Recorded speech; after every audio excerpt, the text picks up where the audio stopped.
Aloha everybody and welcome back to part 5 of Sonic Mania, and the Phantom Ruby has transported Sonic back to Angel Island, and more specifically, the Hydrocity, the second zone of Sonic 3 and Knuckles. So that means we're underwater, we're going to be moving a lot slower than usual, and Sonic can't exactly breathe down here. He needs to pick up all the air bubbles in order to survive, because if we take too long, eventually we're going to drown. And why am I not picking up that air bubble? Oh god!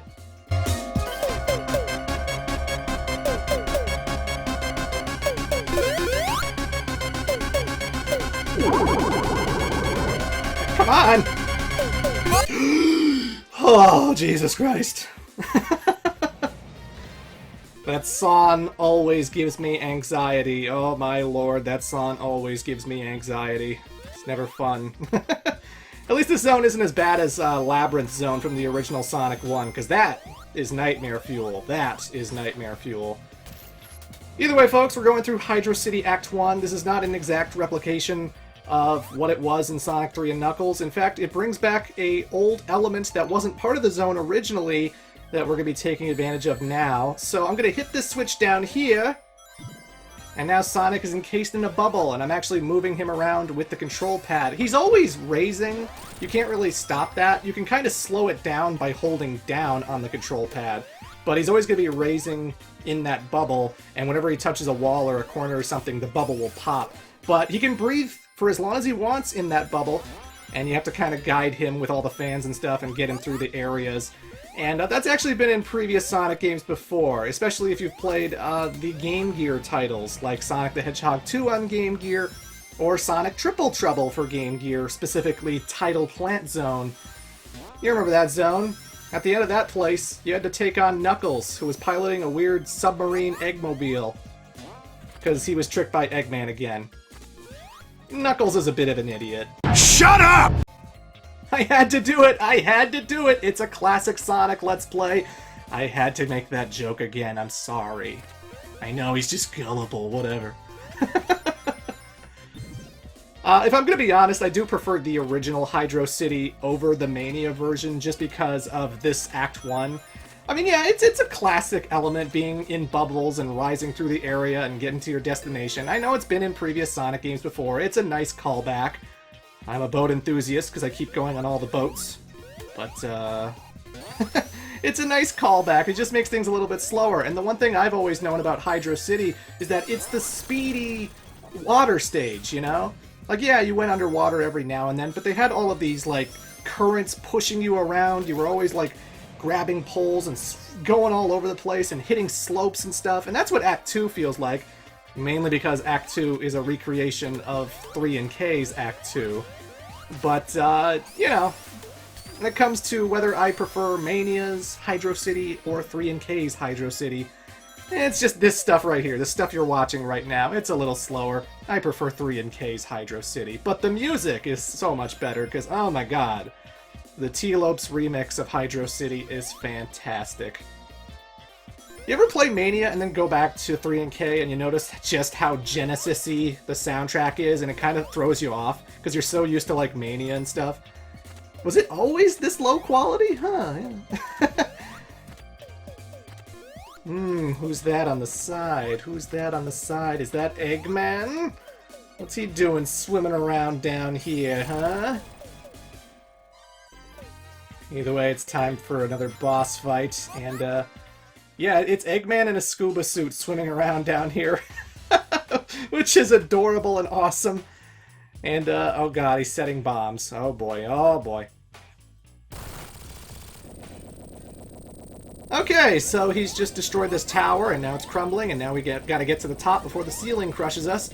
So this is very similar to Marble Garden Zone, when Eggman drilled through all of that in Act 2. And, yeah. It's not too bad, though. You have plenty of time to get through this thing. Oh, God! Sometimes you need running jumps for some of this stuff, but whatever.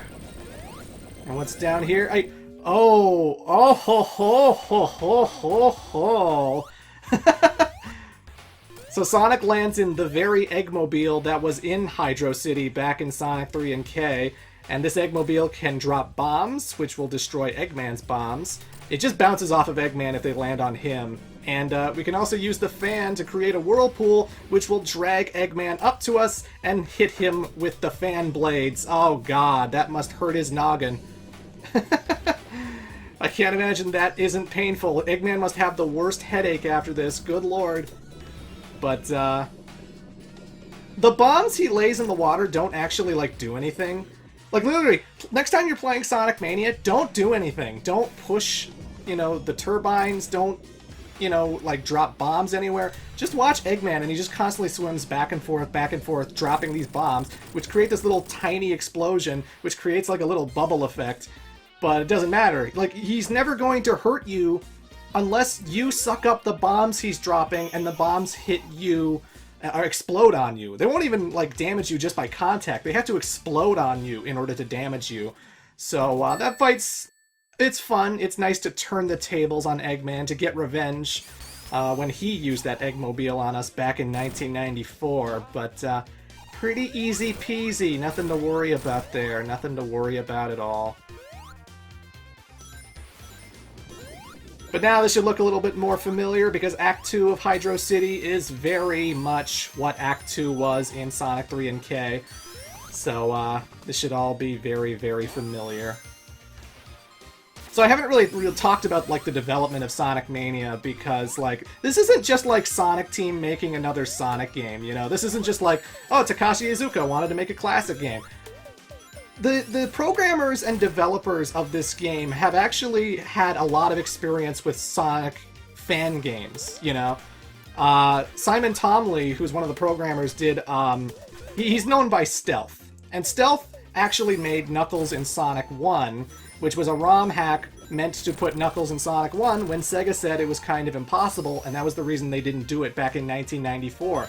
They said that there were limitations attaching Knuckles' sprite into Sonic 1's game, and so they just made Blue Sphere instead whenever you locked on with Sonic 1. They didn't really have a Knuckles in Sonic 1. Stealth proved them wrong on that one. He actually managed to get it to work on some Genesis emulators and stuff, and it was pretty fantastic.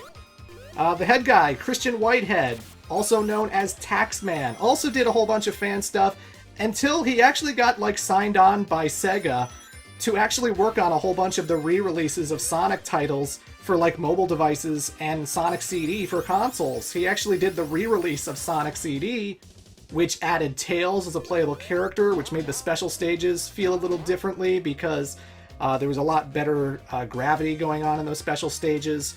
And there's trophy support. It was in 16:9, not by 4:3. Sonic CD was a pretty awesome version. That re-release was a pretty awesome version of the game, and it's on Xbox 360, PlayStation 3, if you're going to pick up Sonic CD at all nowadays. And PC, of course. But he also did the mobile versions of Sonic 1 and Sonic 2, which I cannot believe those versions have not been put onto consoles in any way, shape, or form. You know, they actually did some pretty unique stuff, like letting you play as Tails and Knuckles in Sonic 1. They actually included the Hidden Palace Zone in Sonic 2 by taking advantage of the Spike Pit of Doom in Mystic Cave Zone that is infamous for being a trap, right? It's not a trap in the mobile re-releases, and for some reason, whenever they put Sonic 1, Sonic 2 on Switch or on the 3DS or something, they don't do the mobile version that Christian Whitehead did. I don't understand. Sega, I don't understand. It seems like you have a perfectly good version of Sonic 1 and 2 that you can re-release infinitely, but you won't do it. I don't understand. But those re-releases were so good, so everyone had faith going into Sonic Mania that it was going to be like this amazing game. But I'm not going to lie, I knew he was good at remaking older games. I didn't know if he could make good, unique level design, if he understood what made classic Sonic fun. But I could say safely with Mania that yes he does. Sonic Mania is fantastic, so he definitely eased my doubts with that one. But anywho, folks, new boss fight. Eggman is chasing us with his boat here, and the fans will cut you up if he catches up to you. And that's why you gotta avoid the blocks, because he will catch up to you otherwise. And there's a whole bunch of bombs that you have to run into in order to trigger, and then they will run into Eggman, and when it hits Eggman, it releases an air bubble so that you can breathe down here, because again, you're still underwater, you still will drown if you're not picking up air bubbles, but Again, really creative use of an Eggman boss fight, really creative challenge. I really enjoy this boss fight quite a bit. Booyah! But that's not all, ladies and gentlemen, because at the end, we actually have to take on a familiar mini-boss who is actually a lot harder in Mania. Mainly because the water is a lot higher than it was in Sonic 3 and K, which means you can't just, like, jump out of it normally. You have to be really exact timing if you want to jump over the red orb that Eggman's in, because it was a lot smaller in 3 and K, and so you could see it coming and then jump, and, like, because it was smaller, it was easier to get over it. Whereas this time around, it's a lot bigger, so it's actually harder to jump over it in time. Like, you can't react fast enough. Sometimes I feel like you have to jump just before it comes on screen, but that's just me. So normally I would have done that a lot better if I was playing it like 3 and K, but I was trying to be different and weird, and could have done better. Could have done better. But, you know, I think it was fine. I think it was fine. Ooh! Time for a new zone, ladies and gentlemen. Hey, Knuckles! Bye, Knuckles. Where did Knuckles come from? Why do we have the tornado? I don't know. But Knuckles is gone, and now we have Mirage Saloon Act 1, a completely new zone made up for Sonic Mania. Hasn't been in a Sonic game before. Although a lot of people think it takes a lot of inspiration from a deleted level from Sonic 2 that was supposed to be called Dust Hill Zone, I believe. I have no idea if there's any confirmation behind any of that, but that's what I hear. That's what I hear on the grapevine. And it's a Sky Chase recreation, you know. If you remember Sonic 2, Sky Chase was the level where you were on the plane, you had a whole bunch of enemies coming at you in a auto-scroller that you couldn't really speed through, and you just waited until you reached your destination, and that was it. Some people don't like these stages because there's not much control, not much platforming.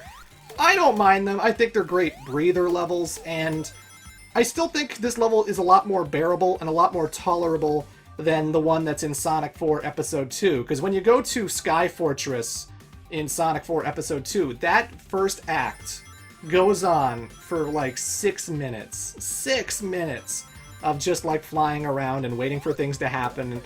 And that's a little bit too long when you have like an auto-scroller type of level. The original Sky Chase is like 2 minutes, you know? And Mirage Saloon isn't that much longer. It's not really more than 3 minutes. It does have a boss at the end, which makes things go on a little bit longer, but at least the boss is unique. At least the boss is the special fun part of the game, you know? And, honestly, we're at the end of the Sky Chase portion, really, which is under 2 minutes.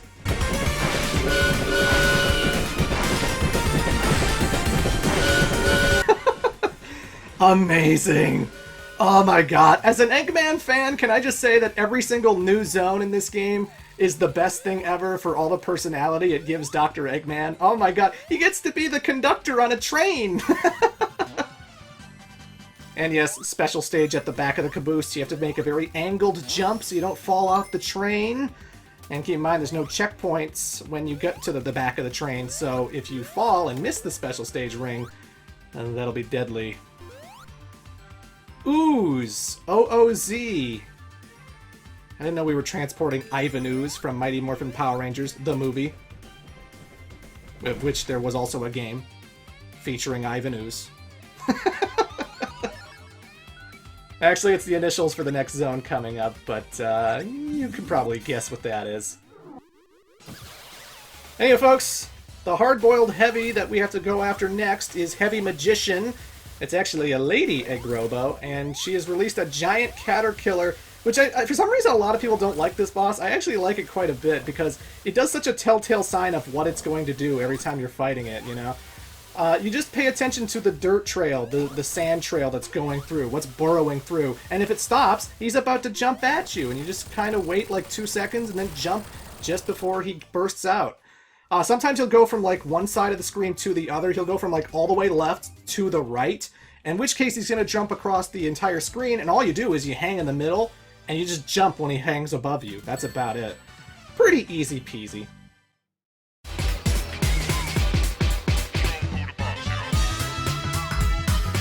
What the hell?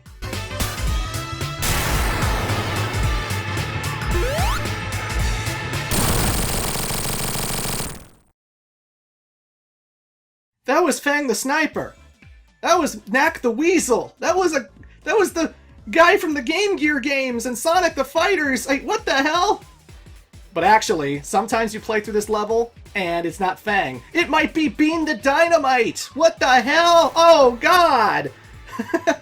Who shows up at the end of the stage to bomb the tornado or take down the tornado is randomized, so it's not always the same every time you play this level. And the third character it can possibly be is Bark the Polar Bear. Oh, Jesus Christ.